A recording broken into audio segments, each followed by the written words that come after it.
You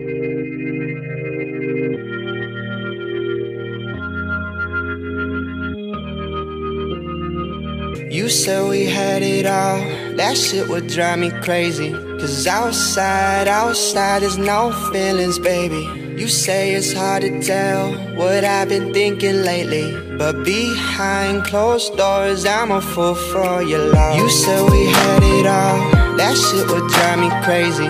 Cause outside there's no feelings, baby. You say it's hard to tell what I've been thinking lately, but behind closed doors I'm a fool for your love. Hey guys, welcome back to Mid-Range Meek. Now, in the world of mechanical keyboards, many people find that sound is just as important as feel. And acoustics can be affected by every component in a keyboard's construction. So many go out to find the best combination of components that in their opinion creates the best sound. But what a lot of people overlook is the fact that the environment your keyboard is in and the desk that the keyboard is on also plays a big part. So in today's video, I'm going to be looking at what things you can do to make your desk or environment optimum for sound when it comes to keyboards, and also look at how much of an effect these different environments can have on the sound that your keyboard will produce. All sounds are just vibrations, so when we talk about making the acoustics of a mechanical keyboard better, we're just talking about modifying vibrations. Now obviously key switches play a massive part into how your keyboard will eventually sound, but as well as key switches, the plate, case and stabilizers all play a big part as well, because they will, depending on the material they are and depending on how they are put together, will affect how many vibrations vibrate through the plate and the case, but also how many of those vibrations go into your desk, which will largely affect your keyboard. For example, in this video from Linus Tech Tips, they are using all brass keycaps, which create a really unique sound, which shows how much something as simple as keycaps can have an effect on the sound of your keyboard.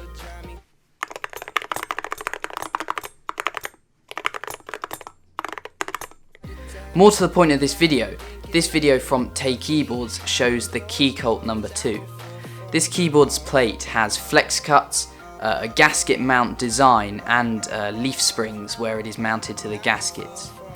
All of these contribute to a really nice feel because of the slightly softer bottom out, but it also limits the amount of vibrations that can travel through the keyboard plate into the case and then into your desk, reducing the amount of harsh sounds you get from that resonation.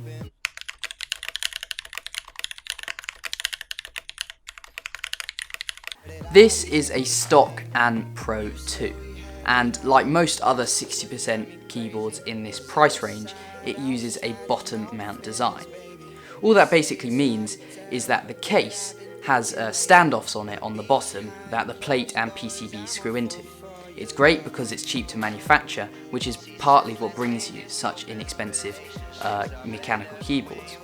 But also the problem with bottom mount designs is that they are not great for acoustics, because any sort of vibrations that come from when you're typing on the keyboard will travel directly down the standoffs into the case and into your desk, which means that keyboards like this will be particularly affected by your desk and your environment than say something like the Key Cult number 2.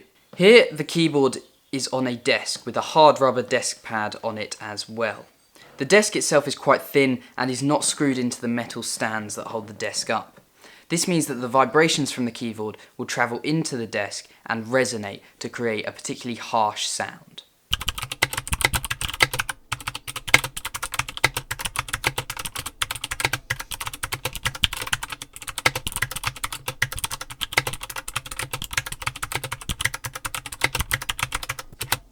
Next, I placed the keyboard on a piece of foam. This prevents some of the vibrations from travelling through the case into the desk, and I believe that this improves the sound dramatically. It sounds a lot less harsh and hollow, and especially the spacebar is much improved.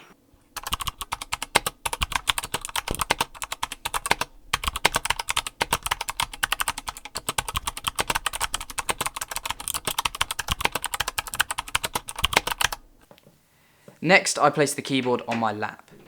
This means that almost no vibrations travel which means the sound is really nice, not hollow at all, and not harsh at all either.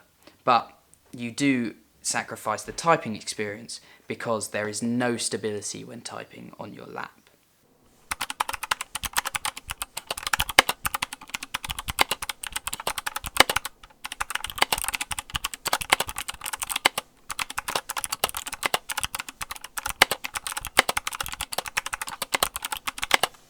And finally, I brought the keyboard to a solid windowsill, which is attached directly into brick. This has a similar sound to the foam on the desk. Now, you might think why that is, but actually, because of the solidness of the windowsill, none of the vibrations can actually resonate through the windowsill. So it is like the foam preventing the vibrations from resonating through the cheap desk.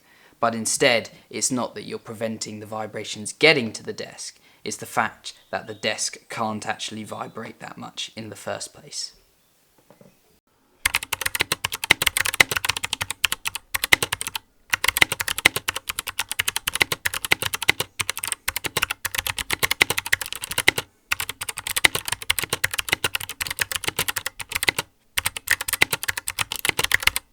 These tests show that you don't only have to think about the components when building a mechanical keyboard and how it will sound, but you also have to think about the desk that it is going on and potentially the mouse mat that is going on if you have a whole desk mat. I wanted to see if I could recreate the same effect as the foam that I put underneath the keyboard by putting something inside the keyboard instead of under it. I took apart the keyboard and placed inside a piece of bubble wrap mailer. This should, in theory, fill any empty space in the keyboard and prevent the total number of vibrations that travel down the standoffs into the desk. I thought bubble wrap would be something that everyone would have at home, so if this is a success, you could replicate this on your own by using any bubble wrap you have around the house. Now, I thought it would fit in much easier than it did, but it ended up being more difficult than I thought to get all of the holes to line up. And I think if you do this at home, you should definitely try to make more care in the sizing and cutting phase.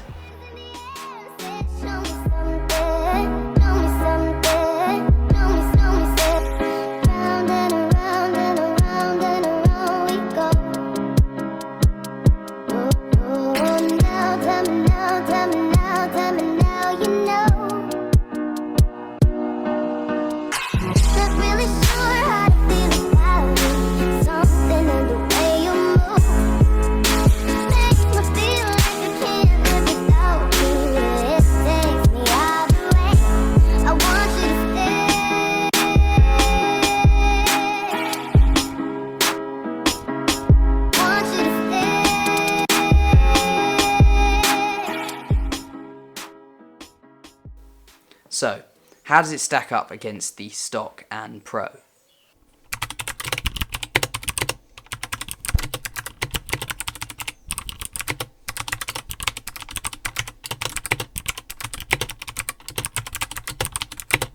The difference is much less noticeable as to when I place the foam under the keyboard, but with that said, I still think it sounds a lot better.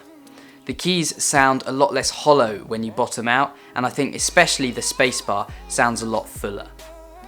Admittedly, I think if you used a more dense material like foam, if you did it at home, and took more care when cutting, sizing, and making sure that all the space is filled, you could definitely get a much better result. And the result would also probably be much more noticeable on a linear or tactile switch compared to the clicky Kailbox whites that I used. But they were all that I had on hand when making this video, and the idea is still the same. So what I hope to show in this video is that however much money you do end up spending on your mechanical keyboard, or how much you have already spent, at the end of the day, your desk will still play a big part into how the keyboard feels and sounds. Now I know everyone can't just go and throw out their desk every time they want to change the way their keyboard feels or sounds, but you can do things like maybe purchasing a desk mat. Something like a mouse mat will definitely help with that foam effect and stopping the resonation into the desk. But also you can do many mods, especially the stabilizer mods that you can find all across the internet, help a lot with making the keys sound a lot less hollow and getting rid of a lot of those harsh sounds. But also any other mods you see online often play a big part, and I hope to cover some more of them in the future. As for the one I showed in this video, I don't know, your mileage may vary, but if you take a little bit more care and use a higher density material, I think that it might have an effect on your keyboard. Thank you for watching this video. If you liked it, please give it a like, and please stay tuned if you want to see more videos like this. The mechanical keyboard world can be a bit of a money drain, but on this channel I hope to cover more budget-friendly products that don't compromise on customizability, quality or future upgrades. So if that's something that sounds interesting to you, please consider subscribing.